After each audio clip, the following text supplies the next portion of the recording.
sino mang nabubuhay at sumasampalataya sa akin ay hindi mamamatay magpakailanman.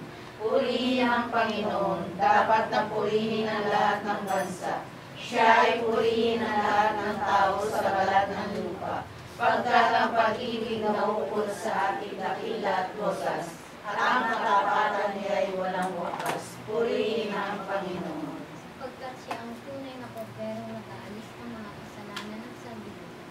Sa pamamagitan ng kamatayan niya ay napagtagumpayan niya ang ating sariling kamatayan. Sa pamamagitan ng kanyang muling pagkabuhay, ay muli niyang ibinalik ang ating buhay. Purihin ang Panginoon, dapat na purihin ang lahat ng bansa.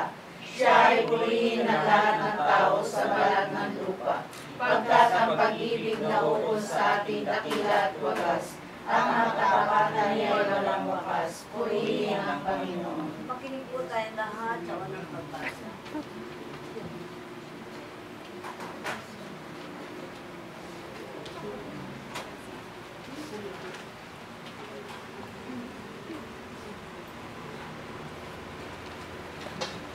Ang pagbasa ay mula sa Ebanghelyo ayon kay San Juan. Papuri sa iyo, Panginoon.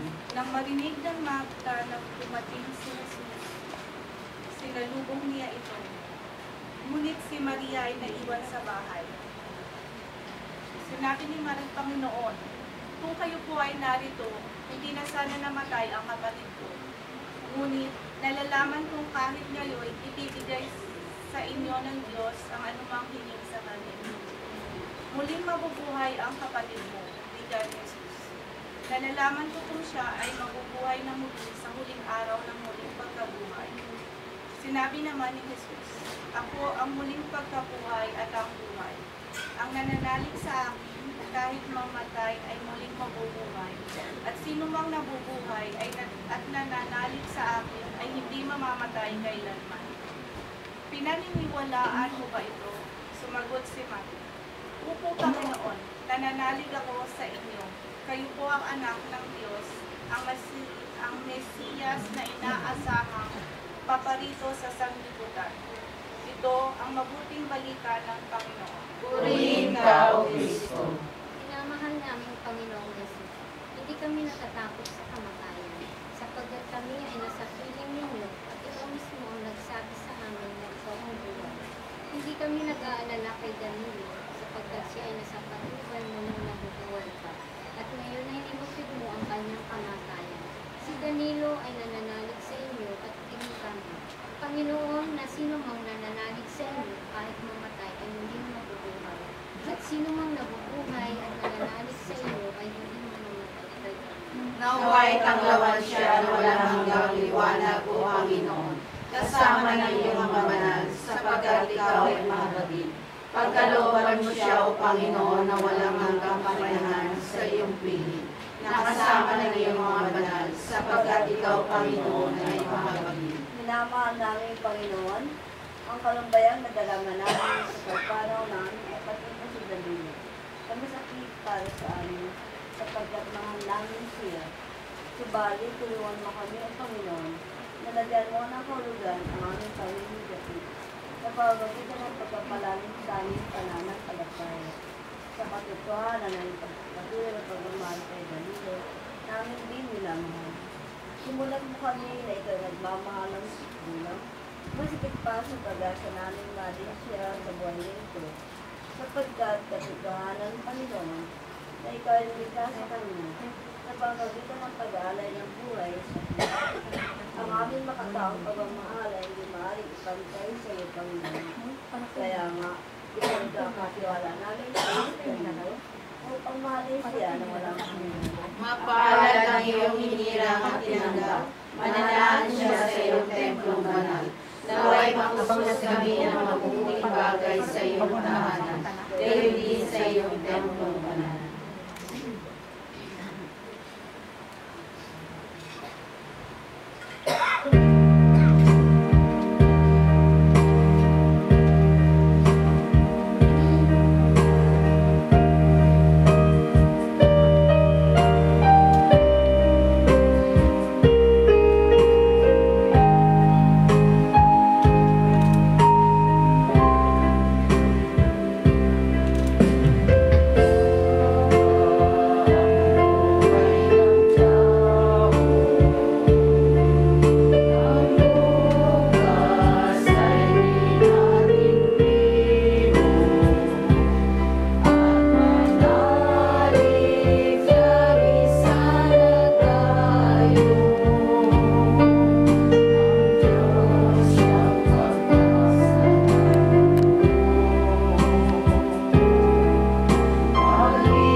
ibig naming ang ikalawang pagbasa ay hango sa sulat ni San Pablo Apostol sa mga taga-Tesalonica.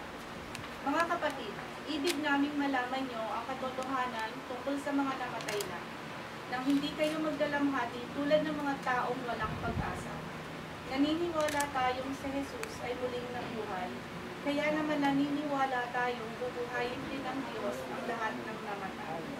Nananalig kay Jesus, isama sa Kanya. Ito ang aral ng Panginoon na sinasabi namin sa inyo. Pagparito ng Panginoon, tayong mga buhay ay hindi mauuna sa mga namatay na. Sa araw na iyon, kasabay ng malakas na utos ng tunog ng mga trompeta ng Diyos, bababa ang Panginoon mula sa langit. Bubuhayin muna ang namatay na nanalig kay Kristo. Pagkatapos, tayong mga buhay pa ay titipunin niya sa ulang at isasama sa mga binuhay upang salubungin sa papawirin ng Panginoon. Sa gayo'y makapiling niya tayo magpakailanman. Kaya nga, mag-aliwan kayo sa pamamagitan ng mga aral na ito. Ito ang mga salita ng Diyos. Salamat sa Diyos.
Napakamaibigin, Panginoong Jesucristo, ikaw na tumubos sa amin sa pamagitan ng iyong kalulatian at kamahal mga alatsugo. Kaawang ang kaluluwa ng iyong lingkod na si Danido. Sinasama namin pagdating siya sa pintuan pa lamang ng iyong kariyan at itutuloy siya na makasama ng mga banal sa galak ng kalulatian walang hanggan. Akayin siya sa kariyan ng potlong paraiso na nanatiling hindihan upang manilamang kasama mo ng buong pag-ibig at hindi kailanman mawawalay sa iyo at sa lahat ng iyong mga hindihan. Sapagkat ang mga sampalataya sa iyo, Panginoon, ang buhay ay hindi nawawala. Ito'y nagbabago lamang upang sa kalooban ng aming makalupang tirahan. Matatagpuan namin ang walang hanggang tahanan sa kalangitan. Makinig tayo sa ikatlong pagbasa. Pagbasa mula sa sulat ni San Pablo Apostol sa mga taga-Roma. Walang sino mang nabubuhay para sa sarili lamang. Walang sino man ang namamatay para sa sarili lamang. Kung tayo'y nabubuhay tayo para sa Panginoon. Kaya nga sa buhay o sa mamatay, tayo'y sa Panginoon. Sapagkat si Kristo ay namatay at muling nabuhay upang maging Panginoon ng mga patay at ng mga buhay. Ano pa ang masasabi natin tungkol dito kung ang Diyos ay nasa panig natin? Sino ang laban sa atin? Hindi niya ipinagkait ang sarili niyang anak, kundi ibinigay para sa ating lahat. Sino ang maghaharap ng sakdal laban sa mga hinirang ng Diyos? Gayong ang Diyos ang nagpapawalang sala sa kanila. Sino ang hahatol ng kaparusahan? Si Kristo Jesus bang nasa kanan ng Diyos? Siya pa nga ang namatay at muling binuhay at ngayon ay namamagitan para sa atin. Sino ang makapaghihiwalay sa atin sa pagmamahal ni Kristo? Ang paghihirap ba? Ang kapighatian? Ang pag-uusig? Ang gutom? Ang kahubaran? Ang panganib o ang kabang? Hindi.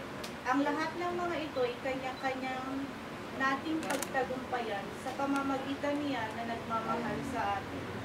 Sapagkat nagtitiyak kong ang kamatayan, ang buhay, ang mga anghel, ang mga pamunuan, ang mga bagay sa kasalukuyan, ang mga bagay na darating, ang mga kapangyarihan, ang kataasan, ang kalaliman, o alinmang nilalang ay hindi makapaghihiwalay sa atin sa pag-ibig ng Diyos. Pag-ibig na ipinagaman niya sa atin sa pamamagitan ni Kristo na ating Panginoon. Ito ang mga salita ng Diyos. Salamat sa Diyos.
Salamatan ka namin, minamahal na Panginoon, para sa pagkakataong ganito, namin maalala ng buong namin ang mga bagay tungkol sa pagpanaw namin dito sa mundo.